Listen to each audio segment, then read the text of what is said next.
ஏன் தயங்குறீங்க? சொல்லுங்க. இல்ல, அந்த பொண்ணு என்ன கல்யாணம் பண்ணிக்க ஒத்துக்கணுமே. அதெல்லாம் நாங்க பாத்துக்கிறோம். நீங்க பொண்ணு யாருன்னு மட்டும் சொல்லுங்க. அவ எவ்ளோ பிடிவாதமா இருந்தாலும் சரி, அவ பிடிவாதத்தை பேசியே கரைச்சி நாங்க கல்யாணம் பண்ணி வைக்கிறோம். ரொம்ப தேங்க்ஸ். சரியான நேரம் வரும்போது அந்த பொண்ணு யாருன்னு நானே சொல்றேன், கல்யாணம் பண்ணி வைங்க. என்னடி திடீர்னு கிளம்பிட்டாரு? பொண்ணு யாருன்னு சொல்லவே இல்ல. நான் நினைக்கிறேன் அந்த பொண்ணோட லைஃப்ல ஏதோ பெரிய சிக்கல் இருக்குன்னு, அதனாலதான் சொல்ல தயங்குறாரு. போட்டும் போட்டும், இன்னொரு 4-5 சிட்டிங்ல சொல்லிடுவார். எப்படி சொல்ற? சரி, அந்த பொண்ணை விடு. இவருக்கு எதுவும் கல்யாணத்துல இன்ட்ரெஸ்ட் இருக்க மாதிரி தெரியலையே.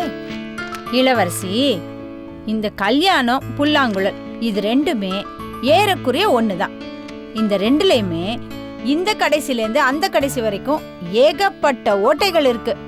ஆனா எந்த ஓட்டையை அடைக்கணும், எந்த ஓட்டையை திறக்கணும்னு அந்த நுணுக்கத்தை மட்டும் தெரிஞ்சு வாசிச்சுட்டோன்னு வையேன், அதை விட அற்புதமான மனச மயக்கிற இசை இந்த உலகத்துல வேற எதுவுமே இல்ல. ஷாம் விரும்புற பொண்ணு யாருன்னு முதல்ல நான் கண்டுபிடிக்கிறேன். அது என்னால ஈஸியா முடியும். நான் ஒரு துப்பறிய நிறுவனம் ஆரம்பிச்சேன்னு வையேன், நல்லா வருவேண்டி. எனக்கு மோப்ப சக்தி ரொம்ப ஜாஸ்தி. அடுப்புல பால் தீது. ஐயோ, ஆமா இளவரசி, மறந்தே போயிட்டேன். இதே மோப்பம் பிடிக்க துப்பு இல்ல, இதுல நீ துப்பறிஞ்சு கண்டுபிடிக்க போறியா?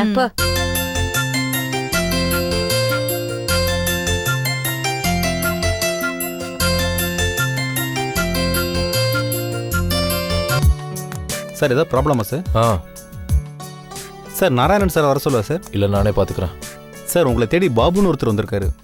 வர சொல்லுங்க. Okay sir.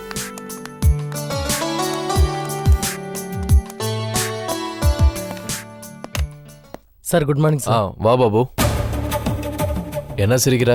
சார் வாங்க போங்கன்னு சம்பிரதாயமா பேசாம வான்னு ஒரே வார்த்தையில நெருக்க மாட்டீங்களே சார்.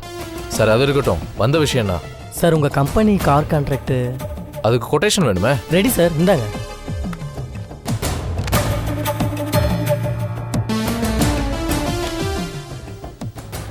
என்னது இது?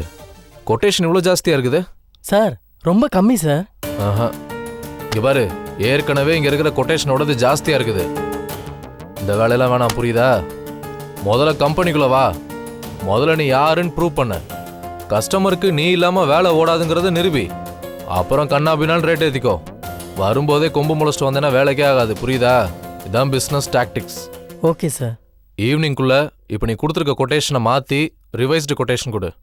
எல்லாத்துலேயும் 20% குறைச்சிக்கோ. என்ன சார் சொல்கிறீங்க?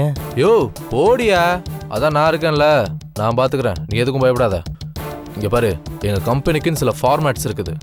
எல்லாத்துக்கும் நீ கோஆப்ரேட் பண்ணாதான் நான் உனக்கு ஹெல்ப் பண்ண முடியும்.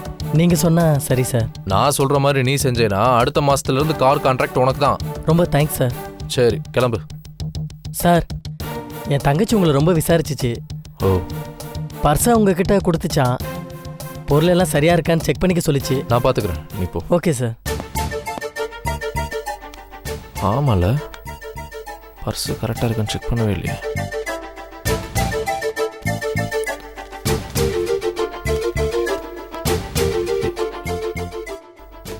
ஃபோட்டோ, என் ஃபோட்டோ.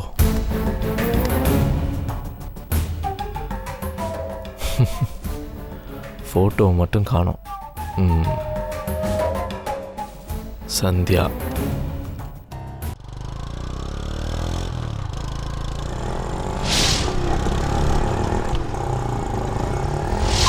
முத்து அண்ணி,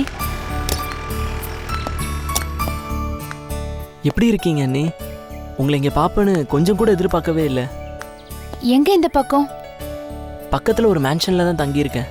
நீ இப்போ ஃப்ரீயா இருக்கியா? ஏன் முத்து, என் கூட வீடு வரைக்கும் வர முடியுமா? நான் உன்கிட்ட நிறைய விஷயங்கள் பேச வேண்டியிருக்கு. இப்போவா? வேணும்னா இன்னொரு நாள் வரேன் அண்ணி. நீ என்னை எப்பவும் போல பாசத்தோட இப்பவும் அண்ணின்னு சொன்னப்பவே எனக்கு மனசு நிறைஞ்சிருச்சு. நீ என்னை இன்னும் அப்படி நினைக்கிறதா இருந்தா நீ இப்போ என் கூட கட்டாயம் வரணும். சரிங்க அண்ணி. நான் முன்னாடி போறேன், நீ ஃபாலோ பண்ணிட்டு வா. சரி.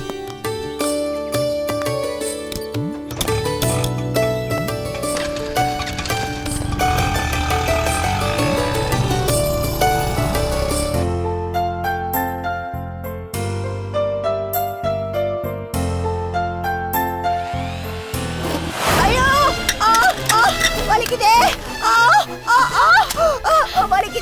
என்னாச்சு? என்ன சத்தம்? பவுன் தான் கத்துது. வலிக்குதே, முடியல. பவுனு? பவுனு? என்னமாச்சு? என்னாச்சு? மிக்ஸியை க்ளீன் பண்ணும்போது கை தவறி பட்டன் ஆன் ஆகி மெஷின் ஓடிடுச்சு. அறிவில்ல உனக்கு? மேல சுவிட்ச் ஆஃப் பண்ணிட்டு க்ளீன் பண்ண வேண்டாமா? எவ்வளவு ரத்தம் போயிருக்கு. ஏங்க ஏதாவது துணி எடுத்துட்டு வாங்க. ஷோ பாத்து எவ்வளவு ரத்தம் போயிட்டு இருக்கு. ச்சே, ரத்தம் நிக்கவே இல்லையே. என்னம்மா நீ பார்த்து பண்ணக்கூடாதா? சீக்கிரம் கட்டுங்க. பக்கத்துல ஏதாவது டாக்டர் இருக்காங்களா? நம்ம சாரோட ஃபேமிலி டாக்டர் இருக்காங்கம்மா. சரி வாங்க, நம்ம அங்க போய் பாத்துக்கலாம். வாங்க சீக்கிரம் வாங்க.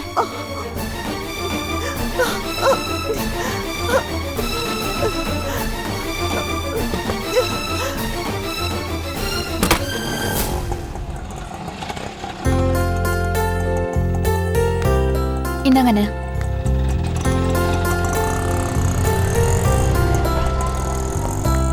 வா முத்து. ஏன்பா வெங்கடேஷ், கம்பெனில இன்னும் ஒரு 4-5 ஸ்டாஃப் அதிகப்படுத்திக்கலாம்ல? ஏன் இருக்கிற ஸ்டாஃபை வச்சு கஷ்டப்பட்டுட்டு இருக்க? இல்லம்மா, இப்ப இருக்கிறவங்களே ரொம்ப நம்பிக்கையானவங்களா இருக்காங்க. இனிமேல் வர்றவங்க எப்படி இருப்பாங்கன்னு நம்ம சொல்ல முடியாது இல்லையா? அதுக்கு இல்லப்பா, நீ ஒருத்தனே கஷ்டப்பட வேண்டியிருக்குல்ல, அதுக்காக தான் சொல்றேன். அம்மா, அது ஓகே தான். வாமா. இதான் முத்து, செல்வாவோட தம்பி. ஓ, வாப்பா, நீதான் அந்த முத்துவா? உட்கார். உட்கார் முத்து. இவர்தான் என் ஹஸ்பண்ட் வெங்கடேஷ்.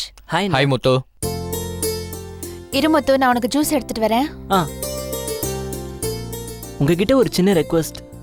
நீங்க யார் என்னை எப்படி நினைச்சாலும் சரி, நான் உங்களை அண்ணின்னு தான் கூப்பிடுவேன். அது என்னைக்கோ எடுத்த முடிவு. அதை இன்னைக்கு மாத்திக்கிறது ரொம்ப கஷ்டம். ப்ளீஸ். சரிப்பா, நீ தாராளமா கூப்பிடு. வழக்கமா எல்லாரும் அண்ணனை வச்சுதான் அண்ணியை முடிவு பண்ணுவாங்க. ஆனா நீ அண்ணியை வச்சு அண்ணனை முடிவு பண்ற? எடுத்துக்கோ முத்து. வித்தியாசமான ஆளாத்தான் இருக்க. முத்து, உன்னை பார்த்ததுமே எனக்கு ரொம்ப பிடிச்சி போச்சு. ஏன்னு தெரியல, நீங்க அடிக்கடி வரணும்ப்பா. தேங்க்ஸ்ண்ணா. உங்க பெருந்தன்மை எனக்கு பிடிச்சிருக்கு. அவர் பெருந்தன்மைக்கு என்ன குறைச்சல்? அந்த பெருந்தன்மை தான் நான் இன்னொருத்தரை நேசிச்சேன்னு தெரிஞ்சும் இவர் என்னை புரிஞ்சுக்கிட்டு என்னை கல்யாணம் பண்ணிக்க காரணமா இருந்தாரு. அப்படியெல்லாம் ஒன்றும் இல்லை. வாழ்க்கையில் சில விஷயங்கள் நம்ம கையில் இல்லை. முக்கியமாக நம்ம பிறக்கிறதும் நமக்குள்ள காதல் பிறக்கிறதும் நம்ம கையில் இல்லை.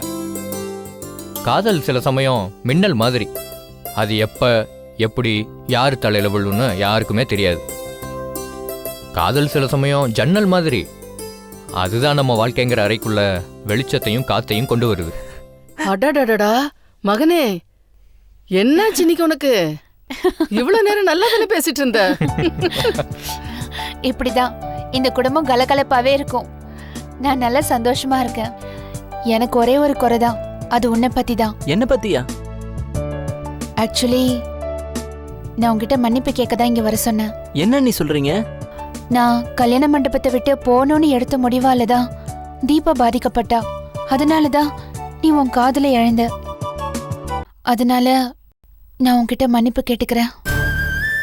இந்த தப்புக்கு தீபா எந்த விதத்திலயும் பொறுப்பே இல்ல. அண்ணி, இதெல்லாம் எப்பவோ பேசி விவாதம் பண்ணி அழுது கதறி ஆர்ப்பாட்டம் பண்ணி முடிஞ்சு போன கதை அண்ணி. கடவுள் பல பேரோட வாழ்க்கையில பல காம்பினேஷனை மாத்தி போட்டு விதவிதமா விளையாடுறான். நம்மள மாதிரியே அவருக்கும் ஜனங்க கிட்ட எது ஜெயிக்குது எது தோக்குதுன்னு தெரியல. முத்து, நீ இதை காமெடியா சொன்னாலும் இது வாஸ்தவம் தான். செல்வா தீபா காம்பினேஷன் இன்னும் ஜெயிக்கலையே. ஆனா ஒண்ணு, உங்களை மாதிரியே செல்வாவும் ரொம்ப பெருந்தன்மையானவன் தான். கூடிய சீக்கிரம் அவன் மனசும் மாறும். தீபா அவன் கண்டிப்பா ஏத்துப்பான். இதை பாருப்பா, நாங்க எல்லாரும் உங்ககிட்ட சொல்ல வரதெல்லாம் நீ மட்டும்தான்ப்பா இன்னும் செட்டில் ஆகாமையே இருக்க. உன் வாழ்க்கை இன்னும் அர்த்தம் இல்லாம போயிட்டு இருக்கு. நீ ஏன் ஒரு கல்யாணம் பண்ணிக்க கூடாது? ஊரெல்லாம் தேரை சுத்தி கடைசியில தேரடிக்கே கொண்டு வந்து நிறுத்திட்டீங்களேம்மா. அது மட்டும் இல்ல முத்து, நீ எனக்காக செய்ய வேண்டிய இன்னொரு காரியமும் இருக்கு. சொல்லுங்க அண்ணி. எங்க அப்பா உன்னை வந்து எங்க வீட்டுல தங்க சொன்னாராமே, நீ மாட்டேன்னு போயிட்டியாமே. அது வந்து அண்ணி, நாம்பள பையன் கண்ட கண்ட நேரத்துல வருவேன் போவேன், லேட்டா தூங்குவேன். அங்க போனா அந்த ஃப்ரீடம்லாம் போயிடும். அதுவும் இல்லாம அவங்களுக்கு நான் பாரமா இருக்க வேணாமேன்னு யோசிக்கிறேன். அது சரிதான். ஒருத்தருக்கு ஒருத்தரை பாரம்னு நினைச்சா இந்த உலகத்துல எல்லாருமே தனித்தனியாளவே இருந்திருப்பாங்க. குடும்பங்கிற கான்செப்டே இருந்திருக்காது.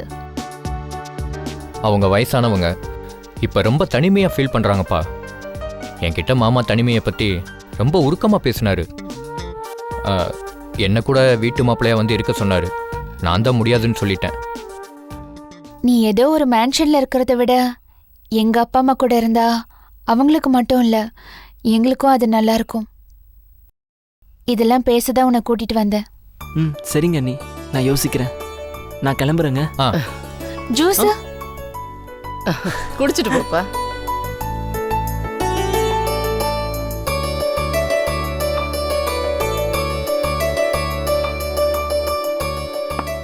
சரி நான் கிளம்புறேன். வரேன் அண்ணி. வா. என்னம்மா பேங்க் வேலையெல்லாம் முடிஞ்சதா? ஆமாம்மா, எல்லா வேலையும் முடிஞ்சுது. ஏம்மா இன்ஜெக்ஷன் போட்டாச்சாம்மா? போட்டாச்சுங்க சார். இந்த அம்மாக்கு தையல் போட்டிருக்கு, வலி குறைய இன்ஜெக்ஷன் போட்டிருக்கு. எல்லாம் 2 நாள்ல சரியாயிடும். இப்ப பரவாயில்லையா போன? பரவாயில்லம்மா. சரி, நீங்க கொஞ்சம் வெளியே வெயிட் பண்ணுங்கம்மா. வாங்கம்மா. கோபால், பணம் இருக்கா? இருக்குமா. ஏம்மா எதுக்கும்மா பணம்? சார், உங்க ஃபீஸ். சுந்தரமூர்த்தி கிட்ட புதுசா வேலைக்கு சேர்ந்திருக்கியா? ஆமா சார். நான் ஃபீஸ் வாங்குறது இல்லம்மா. ஏன் சார்? அண்ணன் கிட்ட தம்பி ஃபீஸ் வாங்கக்கூடாதுமா. நான் மந்திரமூர்த்தி, சுந்தரமூர்த்தி என்னோட அண்ணன். சார், நான் வேலைக்கு சேர்ந்து 4 மாசம் ஆகுது. ஆனா இதுவரைக்கும் அவர் எதுவுமே சொன்னதில்லையே. எனக்கும் அவருக்கும் அதிகம் பேச்சுவார்த்தை இல்லைம்மா. நெருங்கின சொந்தத்துக்கு அடையாளமே விலகி இருக்கிறது தானேம்மா. ஆனா உங்களை நான் எங்கேயோ பார்த்த மாதிரி இருக்கு டாக்டர். என்னையவா? இருக்கவே இருக்காதே. சரி, சரிங்கம்மா போலாம். இல்ல டாக்டர், உங்களை எங்கேயோ பார்த்த மாதிரி தான் இருக்கு. என் மனசுக்கு அப்படிதான் தோணுது. இருந்தாலும் பரவாயில்ல. ரொம்ப தேங்க்ஸ். நான் வரேன். அடடே லீலா, நீயா? நீ என்ன இங்க வந்திருக்க? உடம்புகளும் சரியில்லையா? நீ எதுக்கு வந்திருந்தாலும் சரி, வழக்கம் போல உன் மாமா அசிஸ்டன்ட் கமிஷனர் சண்முகத்துக்கு ஃபோன் பண்ணி நான் இங்கே வந்து போன விஷயத்தை சொல்லிடாத. ஹலோ டாக்டர், வாங்க. எப்படி இருக்கீங்க? நல்லா இருக்கேன். என்ன உங்க அண்ணன் பொண்ணு வந்துட்டு போகுது? எங்க அண்ணன் பொண்ணா? உங்க அண்ணன்கிட்ட வேலை செய்யற பொண்ணு சுருக்கி அப்படி சொன்னப்பா. அப்படியெல்லாம் சுருக்காதீங்க சார், பிரச்சனை ஆயிடும். அது ஏதோ அங்கே உதவிக்கு இருக்க லேடிக்கு கையில் அடிபட்டுச்சுன்னு கூட்டிட்டு வந்துச்சு, வேற ஒன்றும் இல்லை. சரி, உங்க அண்ணனோட டச்சில் இருக்கீங்களா? இப்போ முன்ன மாதிரி க்ளோஸெல்லாம் இல்லை, எப்பயாவது சம்பிரதாயமாக மீட் பண்ணிப்போம். இப்போ வந்துட்டு போச்சு ஒரு பொண்ணு. அந்த பொண்ணு ரொம்ப விவகாரமான பொண்ணு. அந்த பொண்ணோட மாமன் அசிஸ்டன்ட் கமிஷனர் சண்முகம். கொஞ்சம் ஜாக்கிரதையாகவே இருங்க. அவளோட எனக்கு என்ன பிரச்சனை? அவ யாரோ நான் யாரோ? ஒரு பேச்சுக்கு சொன்னேன் சார். சரி, நம்ம விஷயத்தை ஆரம்பிக்கலாமா? இங்கே வேணாம், தொந்தரவாக இருக்கும். வேற இடத்துக்கு போயிடலாம். ஓகே வாங்க.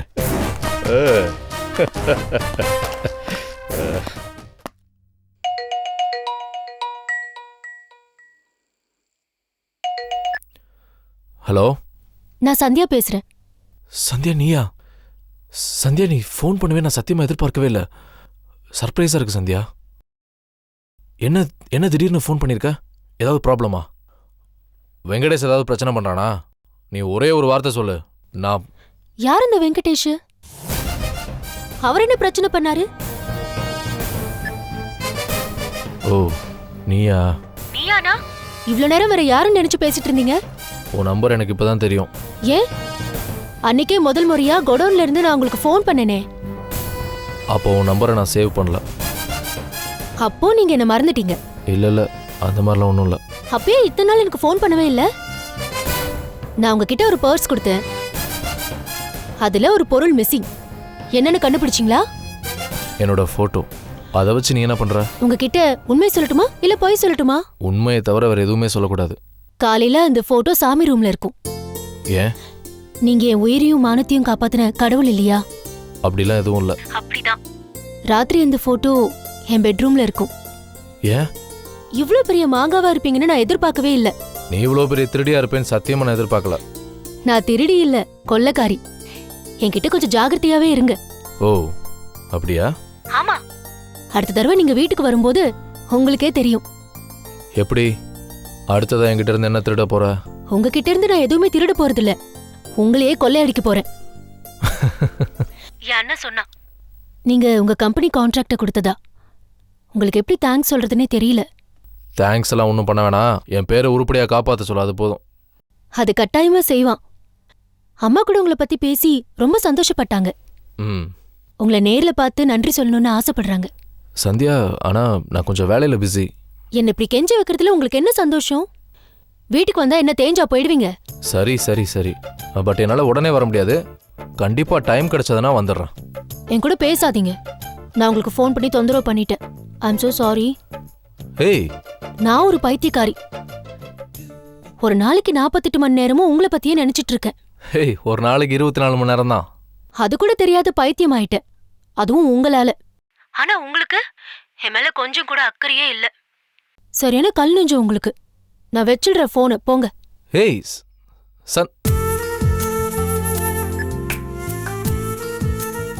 சந்தியா சந்தியா படுத்தி எடுக்கிறாளே.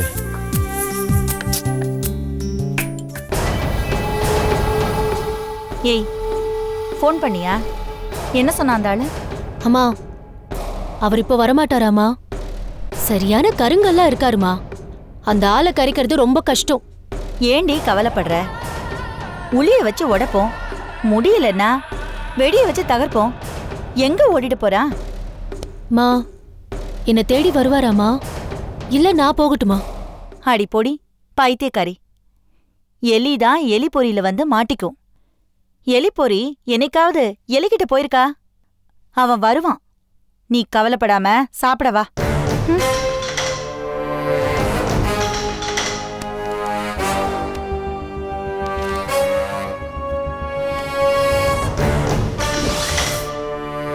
இந்த எலி பொறி எலியை தேடி ஓடிரும் போல இருக்கே.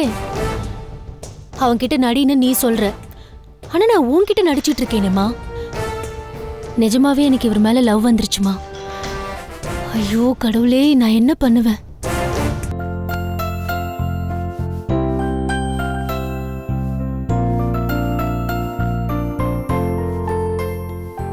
என்னங்க, எத்தனை தடவை சொல்லிட்டு இருக்கேன் போய் கரண்ட் பில் கட்டிட்டு வாங்கன்னு சொல்லி. இன்னைக்கு தான் லாஸ்ட் டேட்டு.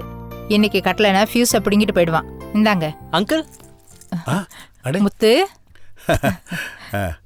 வாப்பா, நான் சொன்னேன்ல கண்டிப்பா முத்து வருவான்னு. உன் வரவு நல்வரவாகுக. அங்கிள், நீங்க சொன்னதை யோசிச்சு பார்த்தேன். அது பெஸ்ட் ஆப்ஷனா தெரிஞ்சிச்சு. அதனால தான் வந்துட்டேன் அங்கிள். இனிமே நான் இங்கே தான் தங்க போறேன். மாசம் 15,000 ரூபா கொடுத்துட்றேன். ஆமா, ஏதோ கரண்ட் பில் கட்டணும்னு பேச்சு வந்துச்சு. ஆமாப்பா, இன்னைக்கு கடைசி நாள். கரண்ட் பில் கட்டணும். கரண்ட் பில் தானே அங்கிள் கட்டணும்? ஆன்லைன்லயே கட்ட வேண்டியது தானே? கம்ப்யூட்டர் இல்லையாப்பா? ஓ சரி, கொடுங்க, நான் போய் கட்டிட்டு வரேன். உனக்கு எதுக்குப்பா கஷ்டம்? அவரே போய் கட்டிட்டு வரட்டும். ஆமா முத்து, நான் போய் கட்டிக்கிறேன், நீ போய் ரெஸ்ட் எடு. அங்கிள், வீட்டுக்கு வந்து தங்குன்னு சொல்லிட்டீங்க. எங்க வீட்ல இந்த மாதிரி வேலையெல்லாம் நான் தான் பாப்பேன். இது பாரு, நீ எங்க பேயிங் கெஸ்ட்பா. அப்படி என்னால கை கால் அடக்கிட்டு இருக்க முடியாது. உங்க புள்ள மாதிரியே நீங்க சொன்ன வார்த்தையை நம்பிதான் நான் இங்க வந்திருக்கேன். இனிமே அப்படிதான் நான் இங்க இருப்பேன். ஈபி கார்டு கொடுங்க, நான் போய் கட்டிட்டு வரேன். அப்பா அதுல பணம் இல்ல. ஆன்ட்டி, பணம்லாம் எதுக்கு ஆன்ட்டி? நான் பாத்துக்கிறேன், வாடகையில கழிச்சுக்கங்க. அப்பாடா, ஒரு வழியா முத்து வந்து இங்க செட்டில் ஆயிட்டான். சரிங்க, நான் போய் சமையல் வேலையை கவனிக்கிறேன். முத்துக்கு இன்னைக்கு ஸ்பெஷல் சாப்பாடு. கௌரி, அதுக்கு முன்னாடி இந்த சந்தோஷமான விஷயத்த சம்மந்தி அம்மா வீட்டுக்கு நீயே ஃபோன் பண்ணி சொல்லிரு. சரிங்க.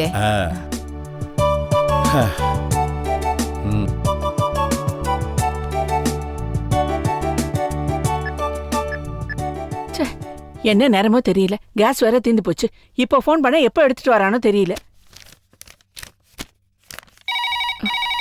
ஃபோன் வேற அடிக்குது.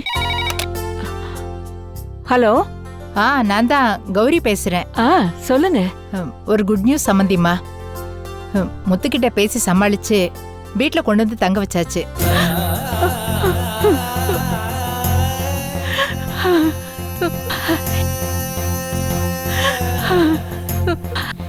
என்ன என்னாச்சு? ஏன் அழுவுறீங்க? எனக்கு என்ன சொல்றதுன்னே தெரியல சம்பந்தி. ரொம்ப நன்றி சம்பந்தி. அட, எதுக்கு அழுவுறீங்க? அவன் ரொம்ப மனசுடைஞ்சு போயிருக்கான். எதுவா இருந்தாலும் பரவாயில்ல, நாங்க பாத்துக்கிறோம். நீங்க கவலைப்படாம இருங்க.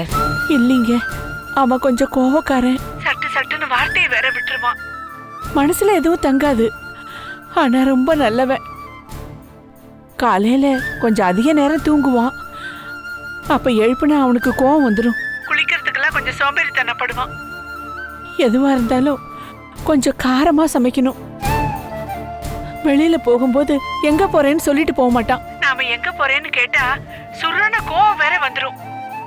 கையில கிடைக்கிற பொருள்லாம் தூக்கி எறிஞ்சிருவான். அதனால கொஞ்சம் பார்த்துக்கோங்க சம்பந்தி. போதும் போதும், நிறுத்துங்க. அதெல்லாம் பழைய முத்து. இப்ப அவன் அப்படி கிடையாது. அதுவும் இல்லாம இப்ப அவன் தீபா அப்பாவோட கண்ட்ரோல்ல இருக்கான். அவர் பிள்ளைங்கள வளர்க்கறதுல ரொம்ப கண்டிப்பு. அதுல நான் தலையிட்டேன்னா எனக்கு 4 அறை விழும். அதனால அவராச்சு முத்துவாச்சு, நான் தலையிட மாட்டேன். ஆனா அவனுக்கு வயிறு நிறைய மனசு நிறையிற அளவுக்கு நான் சமைச்சு போடுறேன். உங்களுக்கு அந்த கவலையே வேண்டாம். ரொம்ப சந்தோஷம் சம்பந்தி. சரிங்க சம்பந்தி, நான் அப்புறம் பேசுறேன். சரிங்க சம்பந்தி, வச்சிடுறேன்.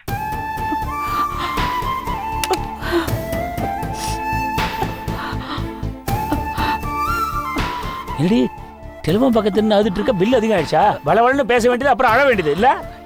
இல்லங்க, நம்ம முத்து சம்பந்தி அம்மா வீட்டுல செட்டில் ஆயிட்டானா? அவங்க இப்பதான் போன் பண்ணாங்க. இனிமே முத்துவை பத்தி எந்த கவலையும் வேண்டான்னு சொன்னாங்க. நீ வேற, எனக்கு முத்துவை பத்தி கவலையா இல்லடி. சம்பந்தியமா நினைச்சதான் கவலையா இருக்கு. அவங்கள என்ன பாடுபடுத்த போறானோ? ஐயோ, உங்க வாயை வச்சுட்டு சும்மா இருங்க.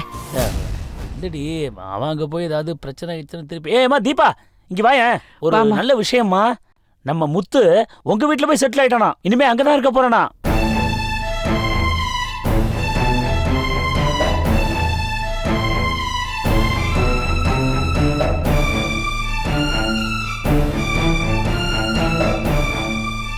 இவகிட்ட உண்மையாவே விஷயத்த சொல்லியிருக்க கூடாதோ? டேய் நல்ல சிவம், ஓவாய் பாடாம இருக்க மாட்டேங்குதுடா. என்னம்மா, அவன் இங்க தங்கினாதான் உனக்கு சிரமம்னு சொன்னேன். வெளியே எங்கேயாவது தங்கினா அவன் இருக்கிற மனநிலைமைக்கு ஏதாவது விபரீதமா பண்ணிக்குவான். அதனாலதான் உங்க அப்பா அம்மா பாதுகாப்புல அவனை தங்க வச்சிருக்கேன். ஏதாவது தப்பாமா? எப்படி அத்தை, நான் இனிமே எங்க அப்பா அம்மா வீட்டுக்கு போகாதபடி பண்ணிட்டீங்கல்ல?